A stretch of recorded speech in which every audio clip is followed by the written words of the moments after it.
कहाँ थी तुम और किसके साथ घूमती फिर रही हो आधी रात को? कौन था वो लड़का जो तुम्हें यहाँ छोड़ के गया? ऑफिस का एक कुलीग था, हड़ताल की वजह से कोई रिक्शा नहीं मिल रहा था तो इसलिए ड्रॉप करने आया था।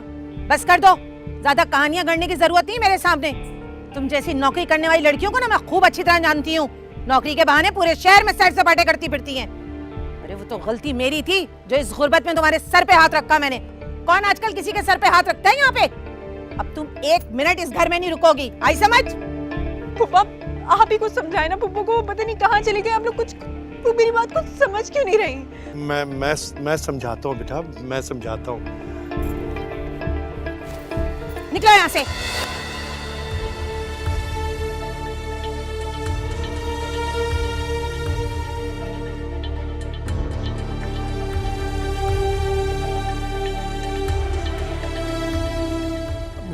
मैं बात करता हूँ।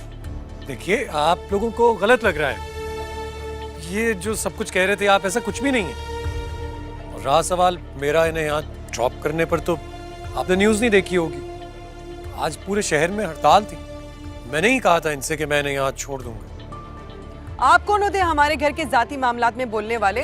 ये शरीफों का मोहल्ला है, हमारे जाती मामलात में बोलने की कोई जरूरत नहीं है। मैं आपसे शराफत से ही तो बात कर रहा हूँ, तो आप प्लीज आप चले जाए यहाँ से। क्या मतलब जाए यहाँ से? तुम क्या करोगी यहाँ? तुम भी उठाओ अपना सामान और निकलो इसके साथ। पुप्पा आप मेरी बात समझने की कोशिश तो करें। मुझे कोई बात नहीं समझनी तुम्हारी। उठाओ अपना सामान और जाओ इसके साथ। मैं अभी कहाँ जाऊंगी? आधी रात को तो मुझे घर से बाहर ना निकालें। अच्छा अगर आप कहती मैं सुबह चली जाऊंगी, लेकिन इस वक्त कहाँ जाऊंगी मैं? पुप्पो प्लीज ये मत करें मेरे तो साथ। हमसे क्यों पूछ रही हो तुम? पूछो इससे जिसके साथ सारा वक्त घूमती फिरती रही हो, सैर सपाटे किए हैं। ये तुम्हें घुमा फिरा सकता है, इज्जत के साथ अपने घर में आके नहीं ले जा सकता। अगेन चलिए मेरे साथ। हाँ जाओ, अपने यार के साथ जाओ, मनाओ रंगरलियां। अरे तुम जैसी लड़की को घर में रख के ना मुझे कोई नई मुसीबत नहीं मोल लेनी है। हम गरीबों के पास ना सिर्फ एक इज्जत ही है, और तुम जैसी लड़कियों को इज्जत का क्या पता। चलो निकलो, जाओ यहाँ से। पुप्पो आप ये कैसी बात है? निकलो मेरे घर से, निकलो यहाँ से।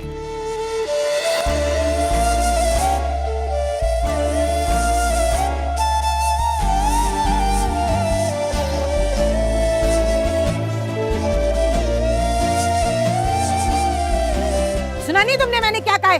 जाओ यहाँ से।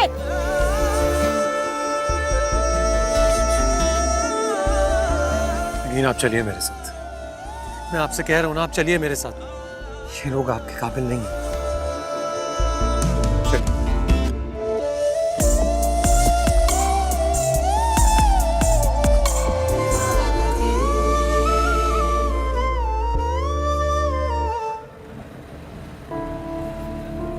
देखिए उसूली तौर पे तो मुझे आपसे माफी मांगनी चाहिए, लेकिन मैं नहीं मांगूंगा।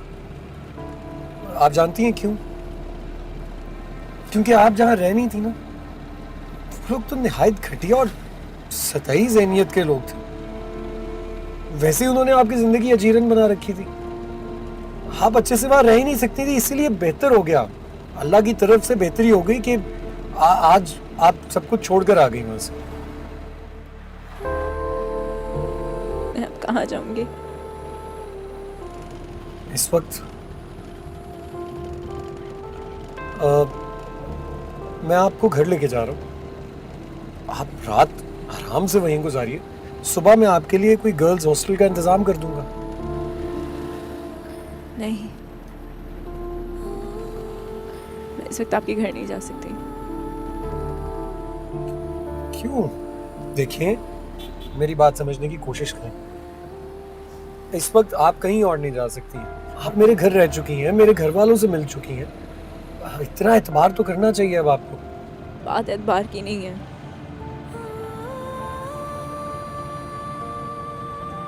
मैं इस वक्त आधी रात को आपके घर नहीं जाना चाहती। आपकी अम्मी भी पता नहीं क्या सोचेंगी। मैं, आप प्लीज मुझे किसी शेल्टर होम छोड़ दीजिए। Shelter home? देखिए शेल्टर होम लावारिस लोग जाते हैं। आप यतीम हैं लेकिन लावारिस नहीं। इस वक्त मेरी हालत लावारिसों से भी बदतर है। ऐसा लग रहा है न सर पे आसमान है और ना पैरों तले जमीन। कितनी स्ट्रांग होती थी मैं, कितनी बहादुर। हमेशा यही सोचा करती थी कि कभी अपने अकेलेपन को कमजोरी नहीं बनने दूंगी, इसको अपनी स्ट्रेंथ बनाऊंगी। लेकिन आज मैं हार गई।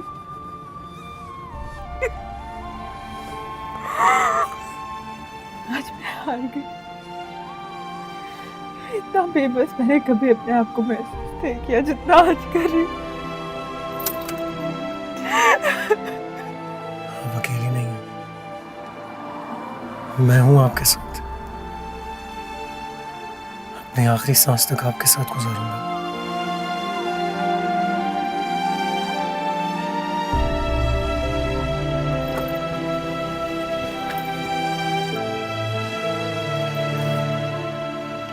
आपसे शादी करना चाहता हूँ।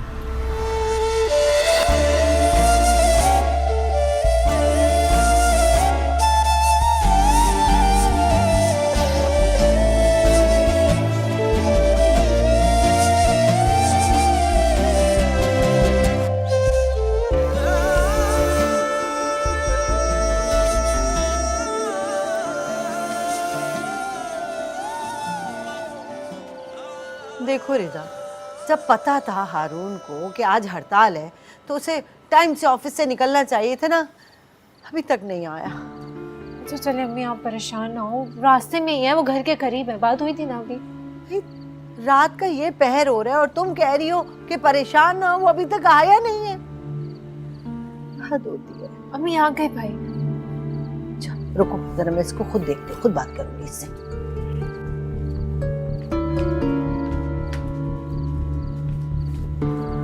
कहाँ थे तुम इस टाइम तक? कहाँ से आ रहे हो? वो मैं दरअसल एक मिनट।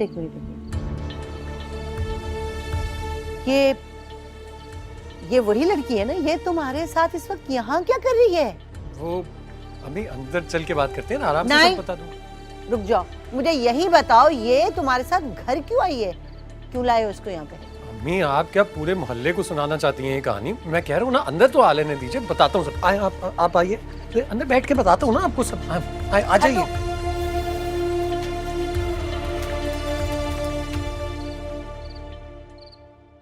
इस वक्त वो बेचारी बेसहारा थी, मैं क्या छोड़ के आ जाता उसको? ले आया हूँ तो ले आया हूँ, सुबह को छोड़ दूंगा कहीं बस। कहाँ छोड़? मैं उसे हॉस्टल के कमरे में छोड़ाऊंगा किसी। क्यों? तुम उसके बॉडीगार्ड लगे हो? पूरी दुनिया में कोई और शख्स नहीं है उसे सहारा देने के लिए, एक तुम ही रह गए हो। मेरी बात सुन लो हारून, पहले तो उस लड़की को ना मैंने एक बेसहारा समझ के और मुसाफिर समझ के अपने घर में पनाह दी थी, मगर अब ये रिस्क मैं नहीं ले सकती, हरगिज भी नहीं। मुझे दाल में कुछ काला लग रहा है। जरूर तुम्हारा उस लड़की से कोई चक्कर है। हाँ है ना, मेरा उससे चक्कर है, पसंद है वो मुझे, करवा दे मेरी शादी। हारून, हारून मेरी बात सुनो मेरी बात। ऐसी लड़की को तुम इस खानदान की बहू बनाना चाहते हो, हैं? जिसका ना कोई आगे पता, ना कोई पीछे, ना कोई खानदान है। जो उसके खानदान से कुछ लेना देना नहीं है। मैं सिर्फ इतना जानता हूँ कि नगीन एक बाकिरदार और शरीफ लड़की है, बस। अच्छा, अच्छी और बाकिरदार लड़की है। बाकिरदार लड़कियां ऐसी होती हैं जो आधी रातों को रोडों पे धक्के खा रही होती हैं। अरे जो तुम्हारी एक अजनबी की एक ऑफर पे आधी रात को उसके घर आ गई है, ना जाने उसके और कितने लोगों से ताल्लुकात। बस कर दे अम्मी, मैं आपसे कह रहा हूँ ना, नगीन एक शरीफ लड़की है। अच्छा, शरीफ लड़की है। कहाँ से तुम्हें शरीफ नजर आ रही है? उसकी चेहरे की मासूमियत पे मत जाना। अरे ऐसी लड़कियों तुम जैसों को शीशे में उतारना बहुत अच्छी तरीके से जानती है। आप मेरी बात तो समझने की कोशिश करें। बस खबरदार, मैंने कह दिया ना, अब आगे एक लफ्ज नहीं सुनूंगी। एक ऐसी लड़की जिसके खानदान का हस नस का कुछ नहीं पता, वो इस घर की बहू हरगिज नहीं बन सकती। हम शरीफ लोग हैं और एक मुलाजिम भी रखते हैं ना तो 100 बार सोचते हैं। अरे उसकी इंक्वायरी करवाते हैं, और तुम एक गुमनाम लड़की को इस खानदान की बहू बनाओगे? नहीं, मेरे जीते जी हरगिज ऐसा नहीं होगा, और तुम भी ये बात अपने दिल से निकाल दो, समझे? ठीक। ये ले पानी पी लें, बहुत रात हो रही है, आप चेंज करके सो जाएं। आप आंटी से कह दीजिएगा सुबह मैं घर से चली जाऊंगी। आप परेशान ना हो। अम्मी ज़ुबान की थोड़ी कड़वी ज़रूर है लेकिन दिल की बहुत नरम है। और भाई कोशिश कर रहे हैं ना उन्हें मनाने की, वो मान जाएंगी। जब तक आपके रहने का कहीं बंदोबस्त नहीं होता आप हमारे साथ रहिएगा।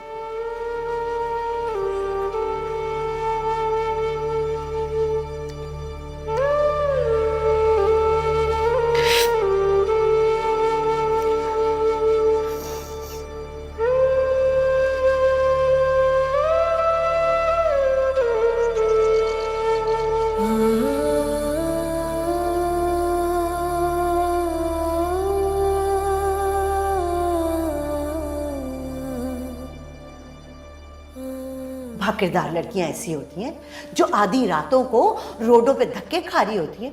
अरे जो तुम्हारी एक अजनबी की एक ऑफर पे आधी रात को उसके घर आ गई है, ना जाने उसके और कितने लोगों से ताल्लुकात। बस कर दे अम्मी।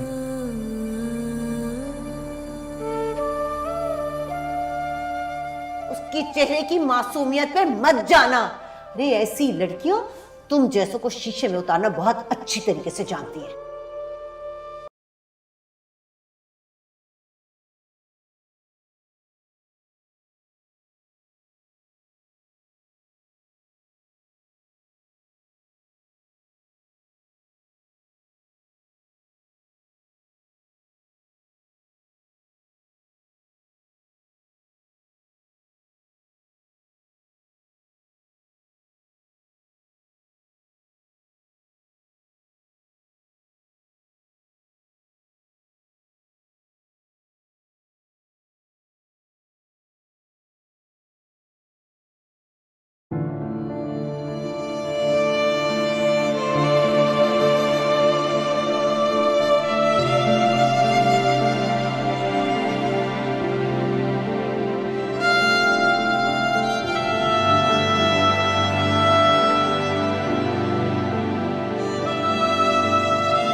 मेरे घर में ये ड्रामेबाजी नहीं चलेगी।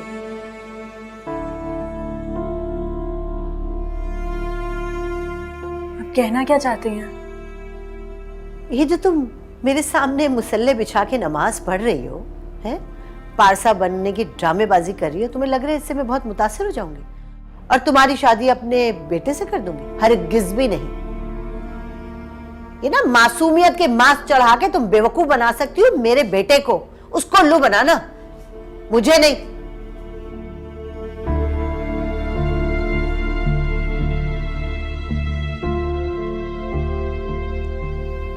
आंटी आप बिल्कुल गलत समझ रही हैं। मेरा आपके बेटे से शादी करने का कोई इरादा नहीं। बकवास कर रही हो, झूठ बोलती हो। पूरी रात उसके साथ तुम घूमती रही हो, उसके ऑफिस तक तुमने रसाई हासिल कर ली और अब इस घर में बहू बन के आना चाहती हो। मैं मर जाऊंगी लेकिन तुम जैसी सड़क छाप लड़की को अपने घर की बहू नहीं बना के लाऊंगी, हरगिज भी नहीं। इसलिए बेहतर होगा कि मेरे बेटे से शादी के ख्वाब देखना बंद कर दो। मेरा बेटा तुम जैसी लड़की से सिर्फ हमदर्दी कर सकता है, शादी नहीं। एक मिनट ये क्या हो रहा है सुबह सुबह यहाँ पर? कुछ नहीं, मेरा ख्याल है मुझे चलना चाहिए। आप खुद किस तरह जाएंगी? मैं आपको ड्रॉप कर देता हूँ ना, मैं छोड़ आता हूँ आपको। बहुत शुक्रिया आपका आर्यन साहब, लेकिन बस अब एक और एहसान कर दीजिएगा, मेरे पीछे मत आइएगा।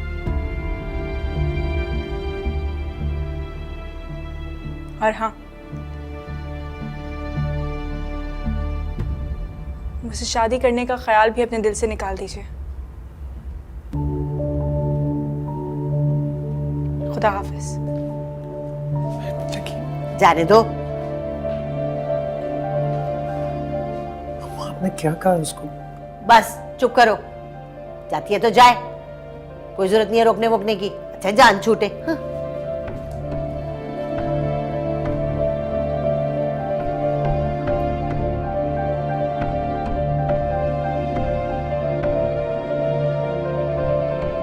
नगीन, नगीन क्या हो गया आपको? कहाँ जा रही हैं आप? मेरी बात तो सुने। जहाँ भी आपका मसला नहीं है। नगीन कैसी बात कर रही हैं आप? मैंने आपको प्रपोज किया हुआ है, मैं आपसे शादी करना चाहता हूँ और आप कह रही हैं कि मेरा मसला नहीं है। मैंने आपका प्रपोजल एक्सेप्ट नहीं किया। हाँ आपने नहीं किया, लेकिन मुझे ये तो बताइए क्या प्रॉब्लम है, मुझमें क्या कमी है? कमी आप में नहीं मुझ में है। आप अपनी वालदा के इकलौते बेटे हैं, उनकी तमाम उम्मीदों का वाहिद मरकज। ऐसी माएँ अपने बेटों के मामले में बहुत हसास होती हैं, खूब से खूबतर की तलाश में होती हैं। बहुत बड़े बड़े ख्वाब देखे होते हैं उन्होंने। वो मुझ जैसी लड़की को कभी भी अपनी बहू तस्लीम नहीं कर सकती, जिसके ना आगे कोई ना पीछे। मैं इन सब बातों को नहीं मानता, और वैसे भी आपसे शादी का फैसला मैंने जज्बात में नहीं, पूरे होशो हवास में किया। रहा सवाल मेरी अम्मी का, तो मैं आपसे कह रहा हूँ मैं उन्हें मना लूंगा, वो मान जाएंगी हमारी शादी के लिए। मैं नहीं चाहती कि आप अपनी अम्मी से मेरे लिए उलझें। लेकिन मेरी बात तो सुनिए, प्लीज सुनिए। हम कहीं आराम से बैठकर भी तो ये बात कर सकते हैं। यहाँ सड़क पे इस किस्म की बात करना बिल्कुल अच्छा नहीं लग रहा। आप पहले ही मेरा बहुत तमाशा बना चुके हैं, मजीद तमाशा मत बनाएं। जो कुछ भी हुआ वो सब आपकी वजह से हुआ। आज मैं आपकी वजह से, आपकी लापरवाही की वजह से दरबदर हो रही हूँ। मैं मानता हूँ, मैं अपनी गलती मानता हूँ, मेरी वजह से जो कुछ भी हुआ, लेकिन मैं अपनी गलती का अजाला करने के लिए तैयार हूँ। मैं आपसे शादी करना चाहता हूँ। मैं आपसे फिर नहीं मिलना चाहती। आइंदा मेरे रास्ते में मत आइएगा।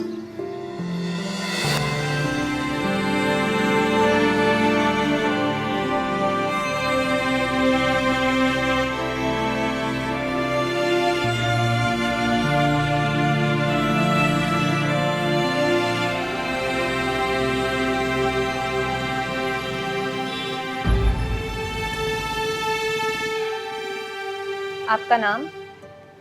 कहाँ रहती हैं आप? और क्या आप जॉब करती हैं? जी नहीं, मैं जॉब नहीं करती।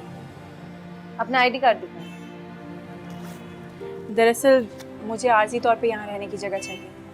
जैसे ही कोई जॉब मिल जाएगी मैं हॉस्टल में शिफ्ट हो जाऊंगी।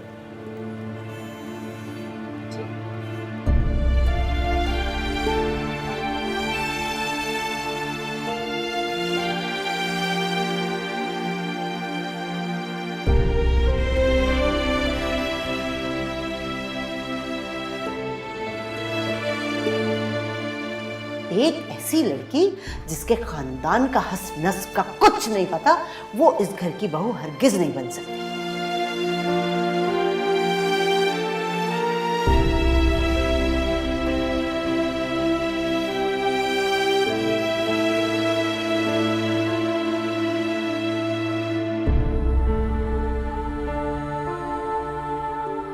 हाँ हाँ जाओ जाओ अपने यार के साथ और जाके मनाओ रंगरलियां।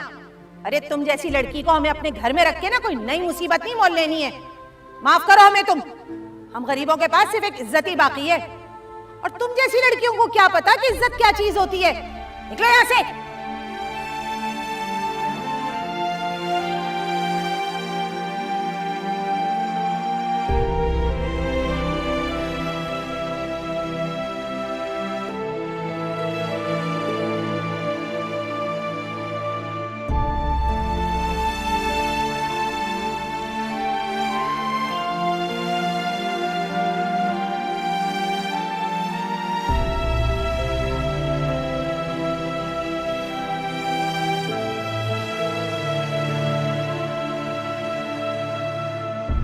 पूरे खानदान में तुमने मुझे किसी को मुंह दिखाने के लायक नहीं छोड़ा।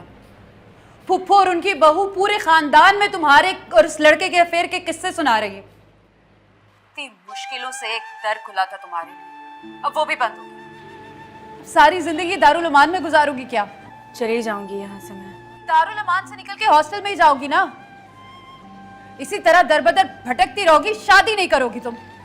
तो क्या करूं मैं? जहर खा के जान ले लूं अपनी? फजूल और जज्बाती बातें मत करो मेरे सामने। अगर किस्मत दरवाजे पे दस्तक दे रही है तो ठुकरा क्यों रही हो? वो मुझसे सिर्फ हमदर्दी में शादी कर रहा है, उसकी अम्मी राजी नहीं है मेरे लिए। पांचों उंगलियां बराबर नहीं होती। अब सुल्तान की बेवफाई का बदला कब तक अपने आप से और अपने प्यारों से लेती रहोगी? मैंने आपसे कहा ना कि उसकी अम्मी राजी नहीं है मेरे लिए। मैं किसी ऐसे घर में ब्याह कर नहीं जाना चाहती जहां मैं अपना ही ना जाऊं। ठीक है, अब तुमने शादी ना करने का फैसला कर ही लिया है ना, तो फिर मुझे भूल जाओ। जब तुम्हारी नजर में मेरी किसी बात की अहमियत ही नहीं है तो क्या फायदा तुमसे बात करने का? आप इस सारी दुनिया में सिर्फ एक आप ही तो हैं मेरी अपनी। अगर आप भी मुझसे बात नहीं करेंगी तो फिर मेरी जिंदगी का मकसद ही क्या रहेगा? तुम्हें मेरी इतनी परवाह है ना, तो उस लड़के का रिश्ता कबूल कर लो, घर बसा लो अपना, वरना सारी जिंदगी मेरी आवाज सुनने के लिए तरस जाऊंगी।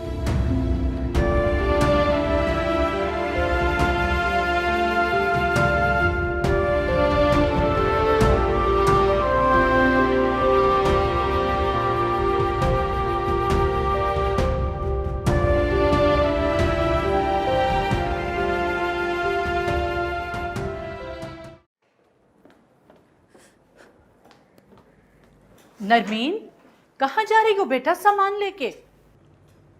अपने घर। बेटा घर तो अब यही है तुम्हारा। ये खुशफहमी मुझे भी थी कि शादी के बाद शौहर का घर ही बीवी का घर होता है, लेकिन जब शौहर ही अपना ना हो तो उसके घर में रहने का फायदा? कोई झगड़ा हुआ है तुम दोनों के बीच? झगड़े तो पहले हुआ करते थे भीजान, अब उसके और मेरे दरमियान सिर्फ खामोशी है और कुछ नहीं।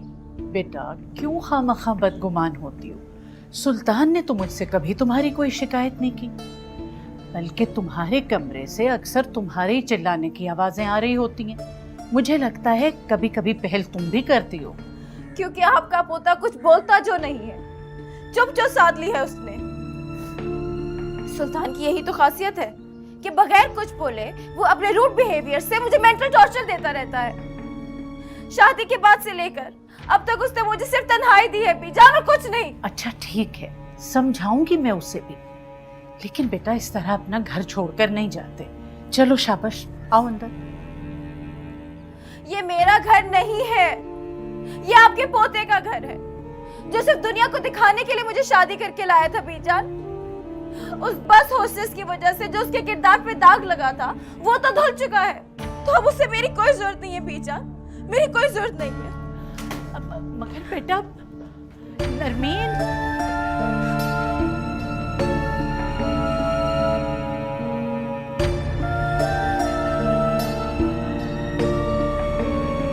सुल्तान नरमीन घर छोड़कर चली गई है। जानता हूँ मैं। नाराज होकर गई है, सुबह होते ही उसे वापस ले मैंने उसे घर से नहीं निकाला और ना ही मैं लेकर आऊंगा। खुद गई है, खुद आएगी वो बहुत ज्यादा गुस्से में गई है, इस तरह नहीं वापस आएगी, तुम्हें जाना पड़ेगा उसे लेने। नहीं आती तो ना आए, मुझे उसकी परवाह भी नहीं है। बीवी है वो तुम्हारी। बीजान, मैंने उस जैसी बददिमाग और इमेच्योर लड़की नहीं देखी। क्यों शादी की थी मैंने उससे? आप लोगों की खुशी के लिए। बदले में मुझे क्या मिला? रोज रोज के लड़ाई झगड़े। अगर वो ये सोचती है ना कि मैं फिल्मी हीरो की तरह बैठ के उसकी तारीफ करता रहूंगा दिन भर, तो ये मुझसे नहीं होगा। मैं उन मर्दों में से नहीं हूं जो बीवी के गुलाम होकर रहते हैं। मेरी अपनी एक जिंदगी, अपना एक लाइफस्टाइल है। मैं अपनी जिंदगी को अपने तरीके से गुजारने का कायल हूं। मैं नहीं सुनूंगा उसकी। बच्ची है, वो समझ जाएगी। इस उम्र में लड़कियां इस तरह से करती हैं। तुम प्यार और मोहब्बत से उसे बिठा के समझाओगे तो वो समझेगी। प्यार की जुबान नहीं समझती है वो। इन 3 महीनों में तुम्हारे दिल में उसके लिए जरा से भी मोहब्बत नहीं पैदा हुई। मोहब्बत जबरदस्ती का जज्बा नहीं है बीजा। शादी जबरदस्ती की जा सकती है, मोहब्बत नहीं।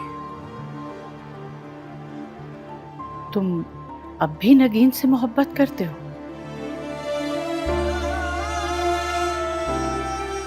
इस तरह चौंक क्यों जाते हो उसके नाम पे?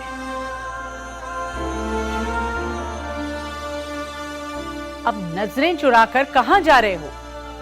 साफ साफ क्यों नहीं कहते कि तुम शर्मिंदा हो अपनी इस हरकत पर? पछता रहे हो उस लड़की की जिंदगी बर्बाद करके, उससे बेवफाई करके। मैं क्यों पछताऊंगा? मैं अपने फैसलों पर कभी नहीं पछताता हूँ। तो फिर ये चेहरे पे रंज और कर्ब कैसा? कौन सा रंज, कौन सा कर्ब? बीजान मैं बिल्कुल ठीक हूँ, आपको लग रहा होगा ऐसा। तुम लाख इनकार करो, मगर मैं जानती हूं कि तुम उस लड़की को खोकर कितना पछता रहे हो। तुम्हारे दिल में उसके लिए सच्चे जज्बात थे, लेकिन तुम्हें खुद इस बात का एहसास नहीं हुआ। अगर अपनी गलती सुधारना चाहते हो तो ठीक है, तुम जाकर माफी मांग लो, उस लड़की के घर वालों की माली इमदाद कर दो, लेकिन उसे अपनाने के बारे में बिल्कुल नहीं सोचना। मैं ऐसा कुछ नहीं सोच रहा हूं। मैं तो उस वाकये को याद भी नहीं करना चाहता। तुम्हारी ये उजड़ी हालत और ये तुम्हारे चेहरे पे गुस्सा चीख चीख कर कह रहे हैं कि तुम अब भी उस लड़की को नहीं भूले हो। अपने गाल पर पड़े तमाचे का हिसाब लेकर तुम्हारी मर्दानगी और अना को तो तस्कीन मिल गई, लेकिन तुम्हारा दिल अभी भी उसकी मोहब्बत की गिरफ्त से आजाद नहीं हुआ है। अपनी इस गलती को सुधारना चाहते हो, अच्छी बात है, लेकिन अगर उसे हासिल करने की कोशिश में तुमने अपना घर बर्बाद किया तो मेरा मरा मुंह देखोगे।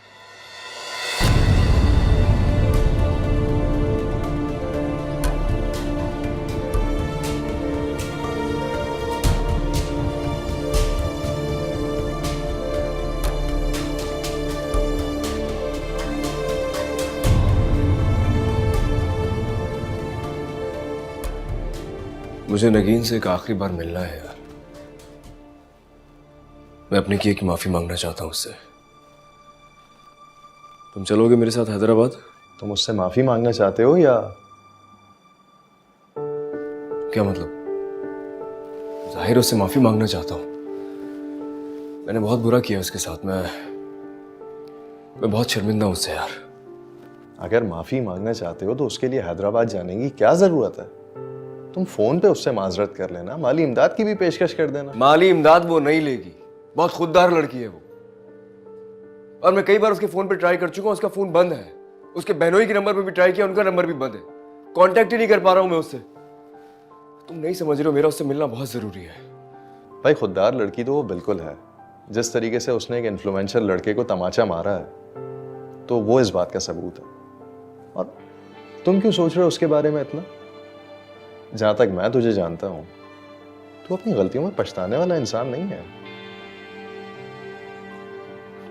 कहीं ऐसा तो नहीं कि फिर तेरी सोई हुई मोहब्बत जाग गई उसके लिए? तुम क्या बकवास कर रहे हो मुझसे? मैं तुमसे कह रहा हूं कि मुझे माफी मांगनी है उससे, बस। तुम चलोगे मेरे साथ या नहीं?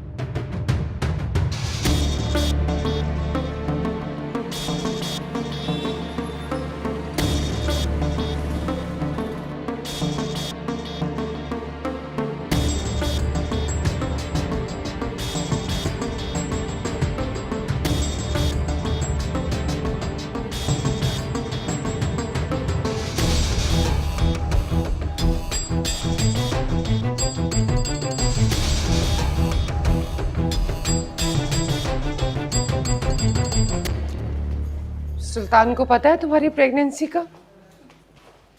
नहीं, इतने दिनों से मेरी उससे बात ही नहीं हुई। अगर तुम कहो तो मैं उसे फोन करके खुशखबरी दे दूं? कोई ज़रूरत नहीं, सब पता है उसे। ऐसा हो ही नहीं सकता कि बीजान ने उसे मेरी प्रेगनेंसी के बारे में बताया ना हो। अगर उसे इतनी परवाह होती ना बाप बनने की, या मेरी थोड़ी सी फिक्र होती तो आ गया होता अब तक मुझे लेने के लिए। बीजान बता रही थी कि वो शहर से बाहर गया हुआ है और वो उसे सरप्राइज देना चाहती हैं, इसीलिए नहीं बताया। और तुम देखना, जब उसे पता चलेगा ना तो वो खुद ब खुद ठीक हो जाएगा। मुझे उसके ठीक होने या ना होने से कोई फर्क नहीं पड़ता। मेरी उससे अब कोई एक्सपेक्टेशंस ही नहीं। मुझे उसकी मोहब्बत भीख में नहीं चाहिए। क्यों रहूं एक अनचाही बीवी बनकर, वो भी एक बेहिस और एक बेमुरव्वत शख्स के साथ। तुम्हारा अपना ही इंतखाब था, तुम ही ने जिद की थी उससे शादी करने की। दिमाग खराब हो गया था मेरा, पागल हो गई थी उसकी मोहब्बत में मैं। अब कौन सी अकल आ गई है तुम्हें? अहम काना फैसला करके बाद में पछताना तुम्हारी पुरानी आदत है। अपना बसा बसाया घर छोड़कर यहाँ आकर बैठ गई हो। आप चाहती हैं कि जिस शख्स ने पूरे 1 महीने से मुझे पलट कर नहीं पूछा, मैं बेगैरतों की तरह उसके पास खुद उठ के चली जाऊं? ठीक है, मत जाओ, लेकिन जैसे उसे पता चलेगा ना कि वो बाप बनने वाला है, वो खुद ब खुद आ जाएगा। मैं उसके पास किसी कीमत पे वापस नहीं जाऊंगी। बच्चा होते ही मैं खुला ले लूंगी। सारी उम्र मैं उसे बच्चे की शक्ल तक नहीं देखने दूंगी। उसने मुझे तड़पाया था ना, अब आप देखना, सारी जिंदगी तड़पेगा वो अपने बच्चे की शक्ल देखने के लिए। माँ बाप के झगड़े बच्चों की शख्सियत को किस तरह तोड़ देते हैं तुम्हें अंदाजा भी नहीं है। सुल्तान की यह हालत भी भाई साहब और भाभी की झगड़ों की वजह से हुई है। देखो बेटा, अभी भी वक्त है, तुम कॉम्प्रोमाइज कर लो। कॉम्प्रोमाइज? उस शख्स के साथ कॉम्प्रोमाइज जिससे मुझ में कोई इंटरेस्ट नहीं है, जो घर सिर्फ सोने के लिए आता है। बीवी अगर चाहे ना तो बुरे से बुरे शौहर को भी मोहब्बत की जंजीर पहनाकर गलत रास्ते से रोक सकती है। आप क्यों चाहती हैं कि मैं उस जालिम शख्स के पास वापस चली जाऊं, उस जहन्नुम में वापस चली जाऊं?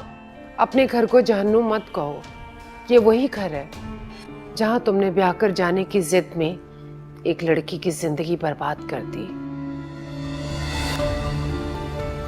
शायद उसी की बद्दुआ लगी है तुम्हें।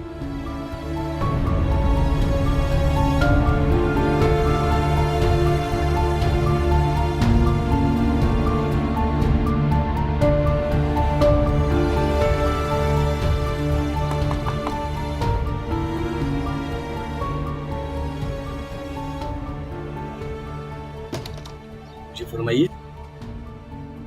वो यहाँ राशिद साहब रहते थे, उनकी एक बहन थी नगीन, मुझे उनसे मिलना था। मैं तो यहाँ 3-4 माह पहले शिफ्ट हुआ हूँ, वो तो मुझसे बहुत पहले जा चुके हैं यहाँ से। यहाँ से जा चुके हैं? आपके पास उनका कोई कांटेक्ट नंबर वगैरह है? नहीं, उनका तो कोई नंबर नहीं है मेरे पास। अच्छा, क्या ये पता है आपको कि वो लोग कहाँ शिफ्ट हुए हैं, उनका न्यू एड्रेस वगैरह? नहीं, उनका पता भी नहीं मालूम। हाँ, अलबत्ता राशिद के मालिक मकान से आपको पता चल सकता है। उनके मालिक मकान का नंबर है आपके पास? हाँ, वो है। प्लीज जल्दी से मुझे ला दीजिए। ठीक है।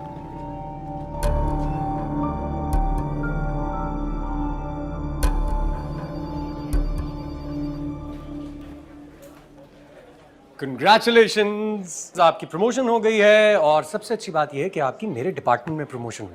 देखिए, मैं खुद आपके लिए मिठाई लेकर आया हूँ। अब आप एक काम कीजिए कि पूरे ऑफिस को अपने हाथों से ये मिठाई बांटिए। प्रमोशन मेरी हुई है और ज़्यादा एक्साइटेड मैं हो गया हूँ। मैं भी ये सोच रहा था, लेकिन सच बात तो ये है कि मुझे आपकी प्रमोशन से ज़्यादा इस बात की खुशी हुई है कि आप मेरे डिपार्टमेंट में आ गई। अच्छा चलिए, छोड़िए ना इन बातों को। एक काम कीजिए, आप सबसे पहले खुद अपना मुंह मीठा करें। ये लीजिए। मैं आपके डिपार्टमेंट में शिफ्ट हो रही हूँ, आपके कैबिन में नहीं। हाँ, लेकिन कम से कम इस बहाने आप मेरे करीब तो होंगी। अच्छा सुने, वो आप मेरे घर कब शिफ्ट होंगी? जी? देखिए, मैंने अम्मी से बात कर ली है और मैं उन्हें राजी भी कर दूंगा, वो मान जाएंगी। बस आपकी हाँ का इंतजार है। प्लीज प्लीज नगीन, इस तरह मुझे इग्नोर मत कीजिए। मिस्टर हारून, ये ऑफिस है और मुझे नहीं लगता कि यहाँ पे हमें पर्सनल बातें करनी चाहिए। तो लंच पे मिल सकते हैं हम, प्लीज। राशिद साहब 5 साल तक आपके किराएदार रहे। ऐसा कैसे हो सकता है कि आपके पास ना उनका कांटेक्ट नंबर हो, ना एड्रेस हो? हाँ हाँ, वो मेरे पास रहे हैं, लेकिन मेरे पास जो नंबर है वो आपके पास भी है। लेकिन आजकल वो कहाँ होते हैं मुझे नहीं पता। हाँ, पिछले महीने मैंने किसी से सुना था कि वो दुबई चले गए। दुबई चले गए? जी।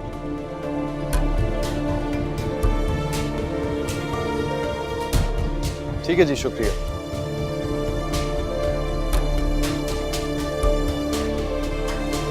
चल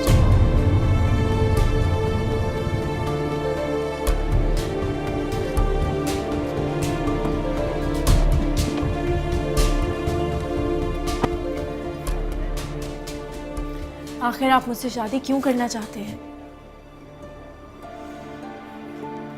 या फिर ये कहना ज़्यादा मुनासिब होगा कि आपको मुझसे मोहब्बत हो गई है ना?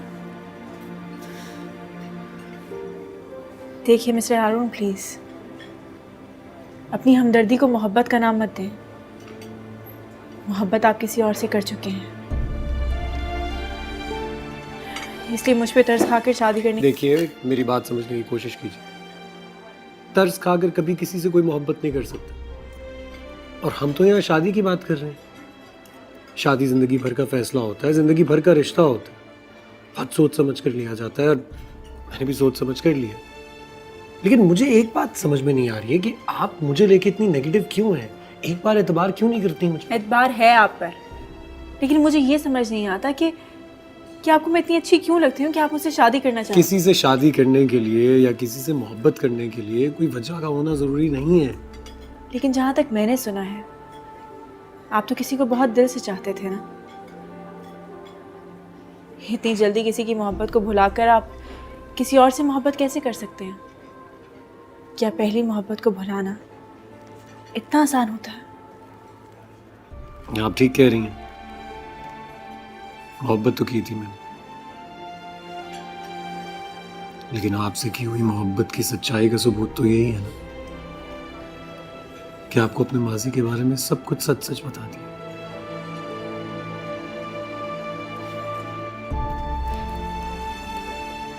लेकिन आप जानती हैं, मुझे ऐसा लगता है जैसे we made for each other. और आपको देखिए ना, कैसे इत्तेफाक पे इत्तेफाक होते जा रहे हैं। इन सब इत्तेफाकात को तो मैं अल्लाह की तरफ से एक साइन समझ रहा हूँ। पता नहीं आप क्यों नहीं समझ रहे?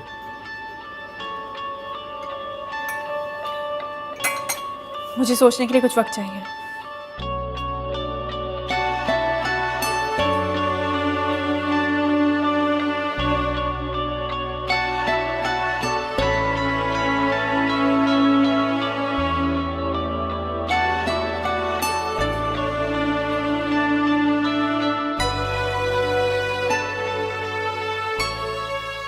जला के दिल